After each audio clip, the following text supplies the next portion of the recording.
నమస్తే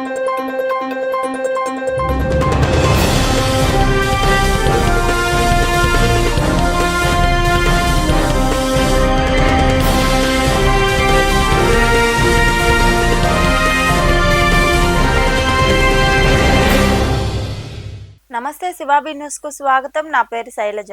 ఈనాటి వార్తల్లోని ముఖ్యాంశాలు.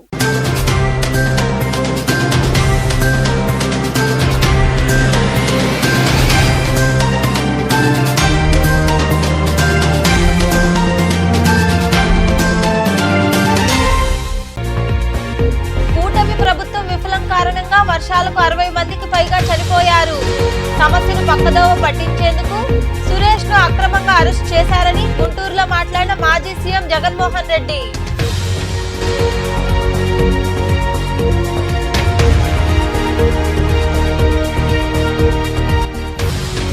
విజయవాడ వరద బాధితులకు భారీ ఎత్తున విరాళాలు అందజేయడం అభినందనీయం. విజయవాడలో ఎమ్మెల్యే సునీల్ కుమార్ ను కలిసి 2 లక్షల రూపాయల నగదు చెక్కును అందజేసిన వాకాడు, కోట మండలాల నాయకులు.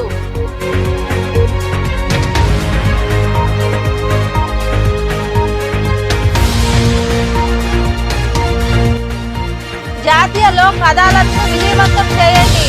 గూడూరులోని కోర్టు ప్రాంగణంలో పోలీసులు న్యాయవాదులతో నిర్వహించిన సమీక్షలో చర్చించిన అనంతరం మాట్లాడిన 7వ అదనపు జిల్లా న్యాయమూర్తి షమ్మీ పర్వీన్ సుల్తానా బేగం.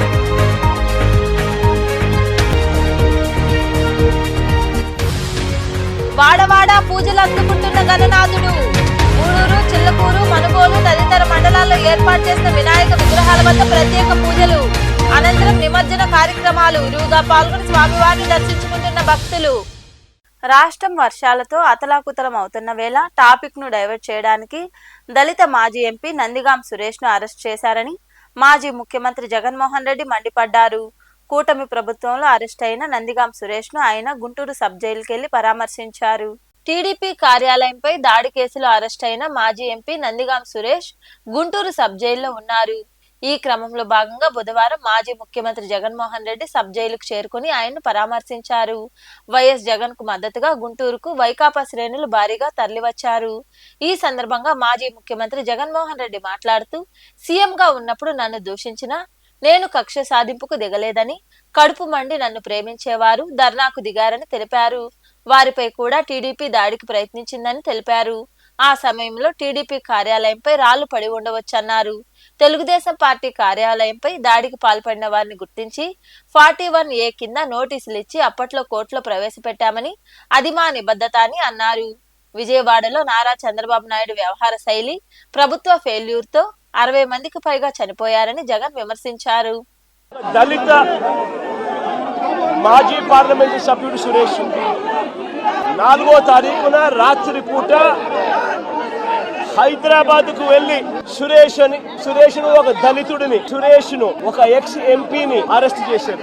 నేను అడుగుతా ఉన్న, రాష్ట్రం అంతా కూడా వర్షాలతో అతలాకుతలం అవుతా ఉన్న పరిస్థితి. విజయవాడలో చంద్రబాబు నాయుడు గారి వ్యవహార శైలి వల్ల దాదాపుగా 60 మంది పైచీలకు మనుషులు చనిపోయిన పరిస్థితుల మధ్య చంద్రబాబు నాయుడు గారి ప్రభుత్వం పూర్తిగా కూడా చంద్రబాబు నాయుడు గారి గవర్నమెంట్ అన్ని రకాలుగా ఫెయిల్ అయి మొట్టమొదటిసారిగా 60 మందికి పైగా చనిపోయిన పరిస్థితుల మధ్య విజయవాడంతా అతలాకుతలం అవుతా ఉంటే టాపిక్ డైవర్ట్ చేసేందుకు ఒక దళిత ఎంపీని మేయర్ భర్తను అరెస్ట్ చేస్తారు. అది 4వ తారీఖు రాత్రి. ఎందుకంటే ఇక్కడ చంద్రబాబు నాయుడు గారు పూర్తిగా ఫెయిల్ అయిపోయిన పరిస్థితుల్లో, 60 మంది చనిపోయిన పరిస్థితుల్లో, దాదాపుగా 4 సంవత్సరాల కిందట జరిగిన ఘటనలో ఈ రోజు టాపిక్ డైవర్ట్ చేసేందుకు 4వ తారీఖు రాత్రిన సురేష్ ను, దళిత ఎంపీని, విజయవాడ డిప్యూటీ మేయర్ భర్తను అరెస్ట్ చేస్తారు. నేను అడుగుతా ఉన్నా, సూటిగా నేను ఒక ప్రశ్న అడుగుతా ఉన్నా. ఆ రోజు ఏం జరిగింది? తెలుగుదేశం పార్టీకి సంబంధించిన అఫీషియల్ స్పోక్స్ పర్సన్ పట్టాభి అనే వ్యక్తి ఆ రోజు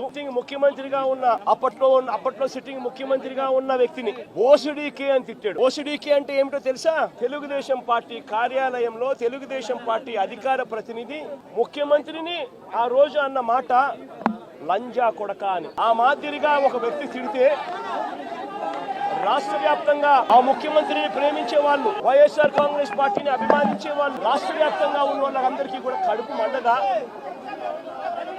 ఎవరైనా చెబితేనే వాళ్ళు వచ్చి చేస్తారా?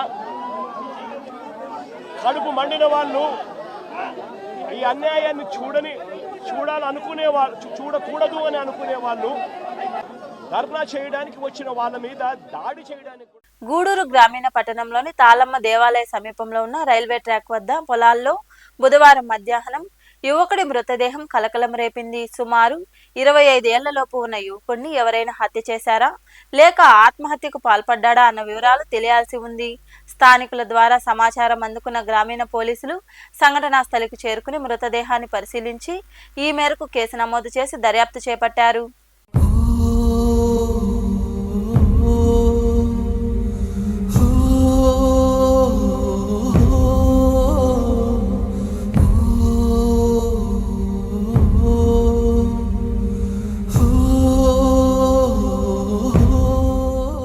విజయవాడ వరద బాధితులు ఆదుకునేందుకు నియోజకవర్గ పరిధిలోని టీడీపీ నాయకులు ముందుకొచ్చి భారీ ఎత్తున విరాళాలు అందజేయడం అభినందనీయమని ఎమ్మెల్యే పాసం సునీల్ కుమార్ కొనియాడారు. విజయవాడలో ఎమ్మెల్యేను వాకాడు మండలం టీడీపీ నాయకులు కలిసి 2 లక్షల రూపాయల నగదు చెక్కును అందజేశారు. విజయవాడలో సహాయక చర్యల్లో ఉన్న ఎమ్మెల్యే పాసం సునీల్ కుమార్ ను వాకాడు మండల టీడీపీ అధ్యక్షుడు మధుసూదన్ రెడ్డి మండల నాయకులు కలిసి 2 లక్షల రూపాయల నగదు చెక్కులను వరద బాధితుల సహాయార్థం అందించారు. అలాగే చిల్లకూరు మండలం నాయకులు నాగరాజు, ఏడుకొండలు కలిసి వరద బాధితుల కోసం 11,000 రూపాయలు అందజేశారు. అనంతరం ఎమ్మెల్యే సునీల్ కుమార్ మాట్లాడుతూ పార్టీ మండల అధ్యక్షుడు 1,00,000 రూపాయలు, ఇతర నాయకులు మరో 1,00,000 రూపాయలు కలిసి సాయం అందించారని తెలిపారు. ఈ మొత్తాన్ని విజయవాడ 43వ డివిజన్లోని ప్రజల సేవా కార్యక్రమాలకు వినియోగిస్తానని ఆయన వివరించారు. ఈ వరద బాధితుల సహాయార్థం వాకాడు మండల పార్టీ అధ్యక్షులు మధుసూదన్ రెడ్డి గారు 1,00,000 రూపాయలు, అలాగే కల్లూరు హరీష్ బాబు గారు 1,00,000 రూపాయలు ఈరోజు సీఎం సహాయ నిధికి ఇవ్వడం జరిగింది.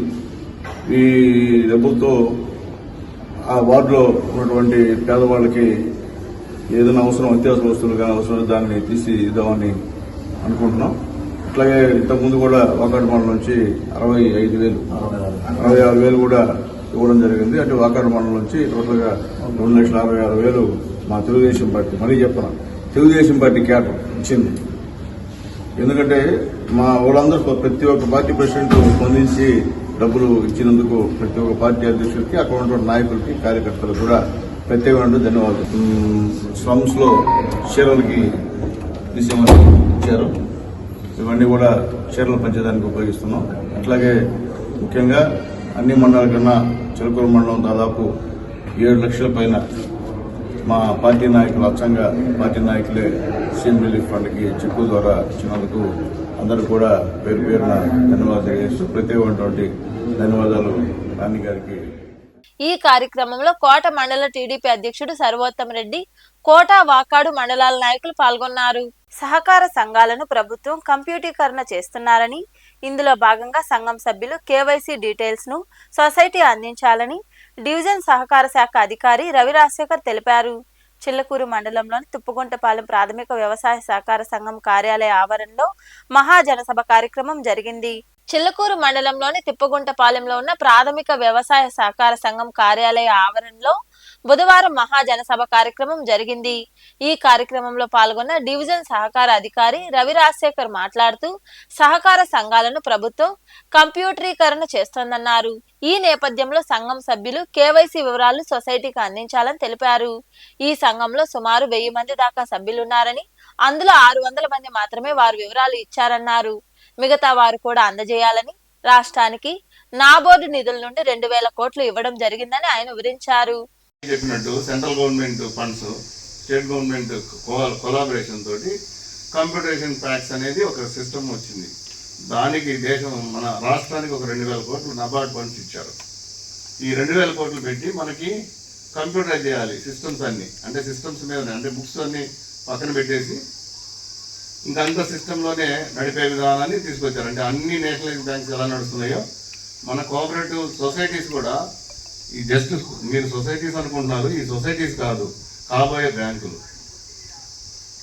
కాబట్టి ఇది ఫ్యూచర్ కోసం ఇప్పటి నుంచే సిస్టంలో అలవాటు చేయడానికి కోసంగా ఈ చిన్న చిన్న సొసైటీలని పెద్దగా వృద్ధి చెంది డెవలప్ అయిన తర్వాత ఈ మెంబర్స్ అందరూ వాళ్ళ పార్ట్నర్స్ అయిపోతారు. వీళ్ళందరూ వాటాదారులు అయిపోతారు బ్యాంకులకి. అలాగే ఈ చిన్న చిన్న బ్యాంకులు కలిపి పెద్ద బ్యాంకు ఫైనాన్స్ తీసుకుంటుంటాయి. అది మీకు ఐడియా ఉంది కదా. ఏ బ్యాంక్ అయినా అయినా పెద్ద బ్యాంకు నుంచి చిన్న బ్యాంకు, చిన్న బ్యాంకు నుంచి చిన్న బ్యాంకు తెచ్చుకోవాల్సింది అప్పుడు. మన దేశం కూడా అంతే కదా, మీకు ఐడియా ఉంటుంది. దేశం కూడా మనం ఇతర దేశాల నుంచి ప్రపంచ బ్యాంకు నుంచి అప్పులు తెచ్చుకొని నడుపుతుంటాం ఆర్థిక వ్యవస్థని. అలాగే ఈ బ్యాంకులు కూడా అంతే. సో ఇది చిన్న సొసైటీ ఏం కాదు, కాబోయే పెద్ద బ్యాంకు. కాబట్టి మన బ్యాంకుని, మన సొసైటీని మనం కాపాడుకోవాలంటే మనం ఏం చేయాలి? అసలు మన వాటాదారులు ఎంతమంది? ఇప్పుడు రాజకీయాల కోసం ఎంతమందినో మనం మెంబర్లను చేరుస్తాం. సహజంగా ఎలక్షన్స్ అప్పుడు ఏ పార్టీ వాళ్ళు ఆ పార్టీ వాళ్ళని చేర్చుకుంటారు. అలాగే ఎలక్షన్లు అయిపోయిన తర్వాత మళ్ళీ వాళ్ళు కామన్ మెంబర్స్ అయిపోతారు, తరముకుంటారు, పనిచేయరు, దీంట్లో యాక్టివేట్ ఉండదు. చట్టం మనకి ఏం చెబుతుందంటే మినిమం బిజినెస్ చేయాలి. ఇంకా మరికొందరు మాట్లాడారు. గవర్నమెంట్ వారు ఈ సహకార సంఘాలని కంప్యూటరీకరణ చేస్తున్నారు. ఆ కంప్యూటరీకరణలో భాగంగా ముఖ్యంగా ఏంటంటే ప్రతి వాళ్ళ ఇన్ఫర్మేషన్ని, అంటే వాళ్ళ కేవైసీ డీటెయిల్స్ని మన సొసైటీకి అందిస్తే దాన్ని కంప్యూటరీకరణ చేయాలనే ఉద్దేశంతో చేశారు. మన సంఘంలో సుమారుగా 1000 మంది దాకా మెంబర్స్ ఉన్నారు. దానిలో 600 వరకు వాళ్ళు డీటెయిల్స్ ఇవ్వడం అనేది జరిగింది. మిగతా వాళ్ళు కూడా వీలైనంత వరకు ఎవరు వచ్చినా కూడా వాళ్ళు కేవైసీ డీటెయిల్స్ ఇస్తే వాళ్ళ డీటెయిల్స్ అంటే తీసుకొని వాళ్ళని మళ్ళీ సభ్యులుగా మన సంఘంలోనే చేర్చుకుంటారు. కాబట్టి మిగతా వాళ్ళు కూడా ఎవరైనా ఉంటే కూడా కేవైసీ డీటెయిల్స్ అందించి ఆ సంఘంలో సభ్యులుగా కూడా వాళ్ళు కంటిన్యూ కావచ్చు, వాళ్ళు ఎప్పుడైనా రావచ్చు. ఈ మహాజన సభ ఏర్పాటు చేసిన 1000 మంది మెంబర్లు ఉన్నారు. వాళ్ళలో 420 మంది లోన్లు తీసుకున్నారు. కానీ ప్రస్తుతం ఇప్పుడు గవర్నమెంట్ ఆన్లైన్ చేసి కంప్యూటరైజేషన్ చేసే కార్యక్రమంలో భాగంగా అందరి ఆధార్లు, పాన్లు అవి అప్లోడ్ చేయమన్నారు. అది 650 మంది అంటే లోన్ మెంబర్లే కాక ఇంకొక 250 మంది మనకి దొరికినాయి. మిగతాయి దొరకలేదు. కాబట్టి ఆ దొరకని 300 చిల్లర అంటే 330-40 ఉన్నారు. వాళ్ళని పక్కకు తీసిపెట్టి వాళ్ళు ఎప్పుడైతే ప్రొడ్యూస్ చేస్తారో వాళ్ళని మళ్ళీ అప్లోడ్ చేసి లైన్లో తీసుకొస్తామని దానికోసంగా ఈరోజు ఈ సమావేశం ఏర్పాటు.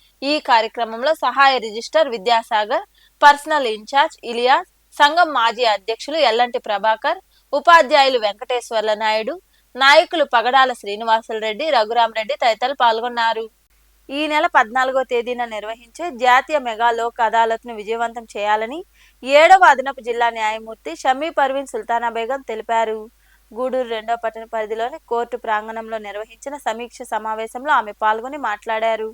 గూడూరు 2వ పట్టణ పరిధిలోని కోర్టు ప్రాంగణంలో జాతీయ లోక్ అదాలత్ విజయవంతంపై జిల్లా న్యాయమూర్తి సమీక్ష సమావేశం నిర్వహించారు. ఈ సమావేశంలో పాల్గొన్న పోలీసులు, న్యాయవాదులకు ఆమె పలు సూచనలు చేశారు.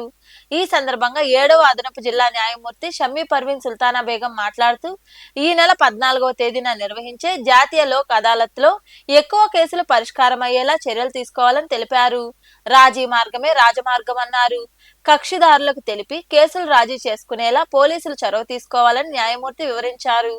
ఈ కార్యక్రమంలో న్యాయమూర్తులు సులోచన రాణి, రాజేష్ తదితరులు పాల్గొన్నారు.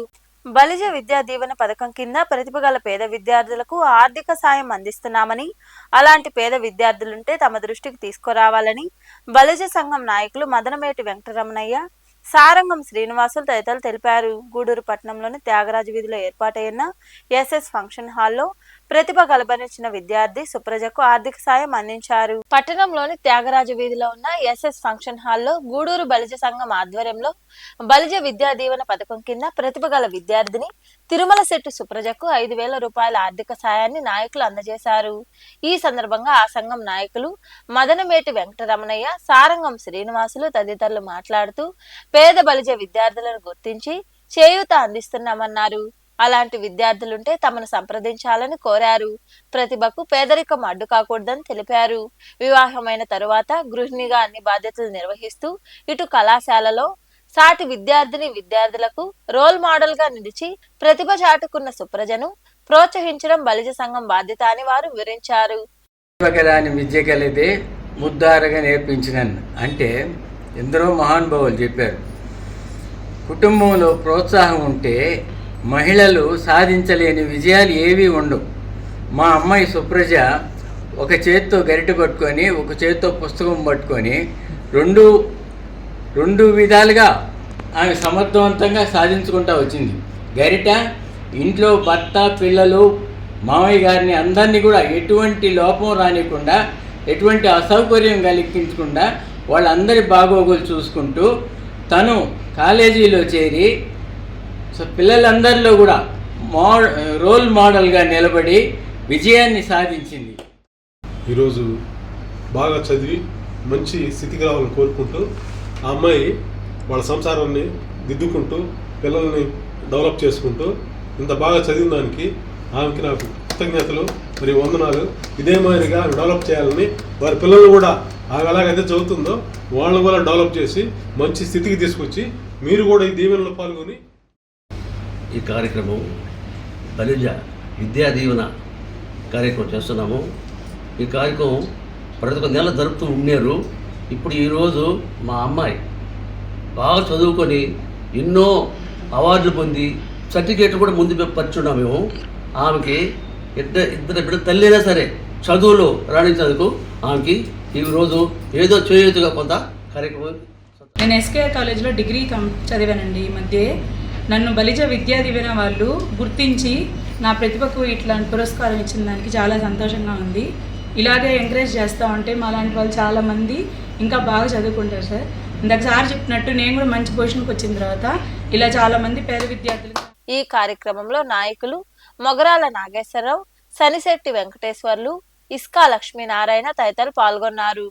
గూడూరు పట్టణంలో చవితి వేడుకలు ఘనంగా నిర్వహిస్తున్నారు. ఈ క్రమంలో భాగంగా పలు ప్రాంతాల్లో పూజలు అందుకున్న గణనాథుల నిమజ్జోత్సవ కార్యక్రమాలు కూడా వైభవంగా జరుగుతున్నాయి.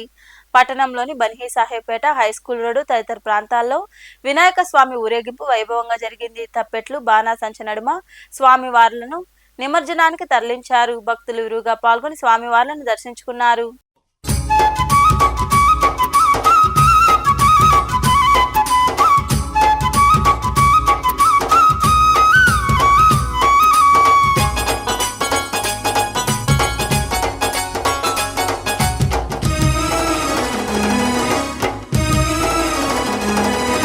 శివ శివమూర్తివి గణనాదా, నువ్వు శివుని కుమారుడవు గణనాదా.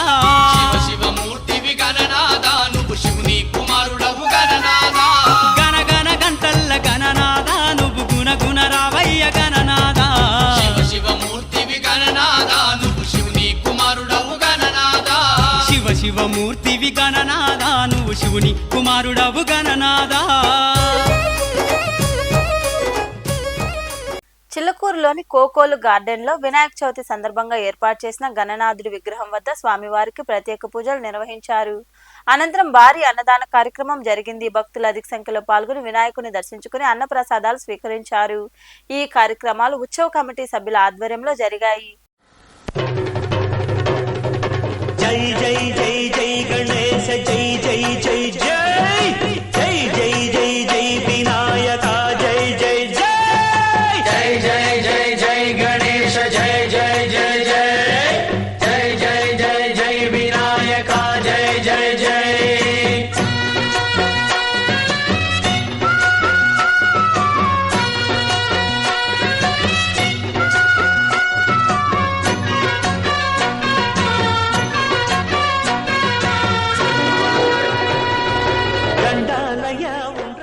మనుబోలు మండలంలోని చెల్లోపల్లి నూతన అరుంధతి వార్డులో ఏర్పాటు చేసిన వినాయక విగ్రహం వద్ద ప్రత్యేక పూజలు చేశారు.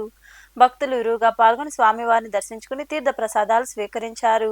చవితి వేడుకల్లో భాగంగా కోలాటం నిర్వహించారు. అనంతరం గణనాథుడి ఊరేగింపు వైభవంగా జరిగింది. ఈ కార్యక్రమాల్లో కోలాటం గురువులు దరిసేగుంట సుజాత, తాడిపత్రి సీనమ్మ వ్యవహరించారు.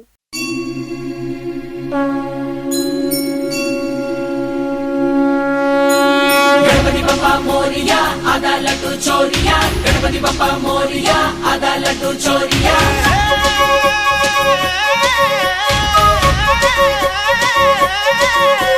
గణపతి బప్పా మోరియా ఆదా లడ్డు చోరియా, గణపతి బప్పా మోరియా ఆదా లడ్డు చోరియా. విజయాల నాయక విఘ్న వినాయక జై. జగమంత వేడుక జనమంత పాడగా జై. వాడవాడల నీకే మొక్కినాముగా, తోడై ఉండవా తొండం సామి. కల్లి కల్లికి కథం తొక్కినాముగా, మది నిండా మహారాజా నిన్నే నమ్మి. గణపతి నువ్వే మా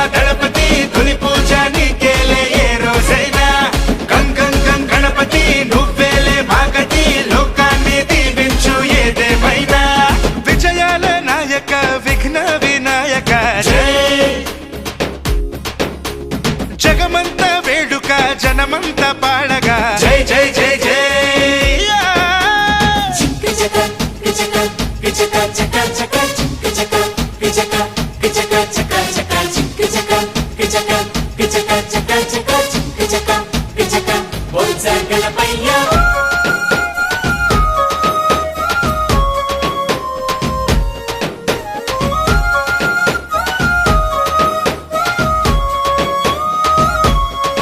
ఏకదంతుడా ఏకం చేయవా మాలో తేడాలు మాయం చేసి బొచ్చ నిండుగా చదువే నింపవా బుద్ధి లోపాలే మాలో తీసి నింగి నెల నిన్న రేపు మొత్తం నువ్వే నవ్వేరవా గండాలకి తుండం మండేసి జగమంత చిత్తాతి.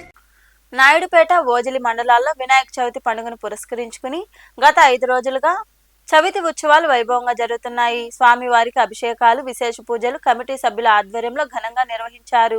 లడ్డు మేళం పాటలు, అన్నదాన కార్యక్రమాలు జరిగాయి.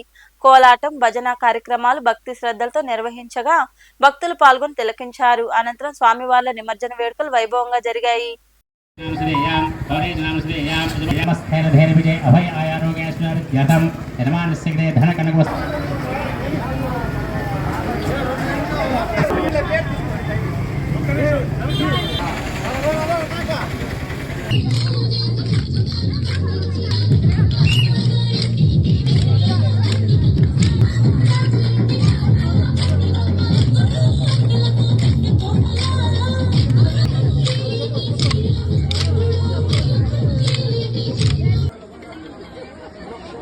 ఓ సరితక్క హాయ్ అని చెప్పండి.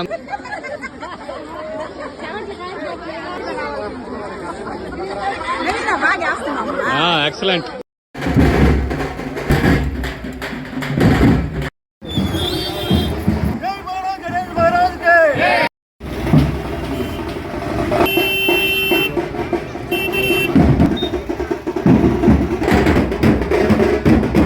మా సభ్యులకి వాళ్ళ సేవలు కూడా మర్చిపోలేదు.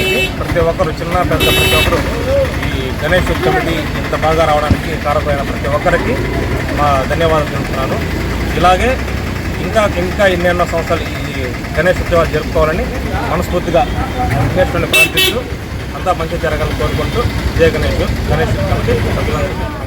వార్తలు ముగించే ముందు ముఖ్యాంశాలు మరోసారి.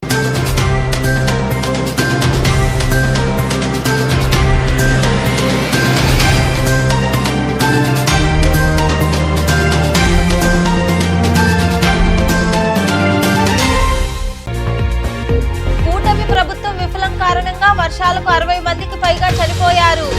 సమస్యను పక్కదోవ పట్టించేందుకు సురేష్ ను అక్రమంగా అరెస్ట్ చేశారని గుంటూరులో మాట్లాడిన మాజీ సీఎం జగన్మోహన్ రెడ్డి.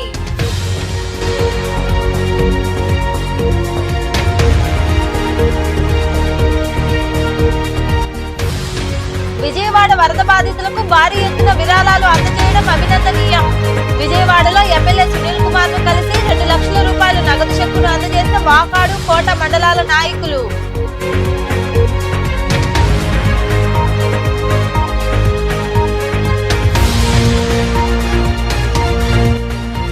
జాతీయ లోక్ అదాలత్ను విజయవంతం చేయండి. గూడూరులోని కోర్టు ప్రాంగణంలో పోలీసులు న్యాయవాదులతో నిర్వహించిన సమీక్షలో చర్చించిన అనంతరం మాట్లాడిన 7వ అదనపు జిల్లా న్యాయమూర్తి షమ్మీ పర్వీన్ సుల్తానా బేగం.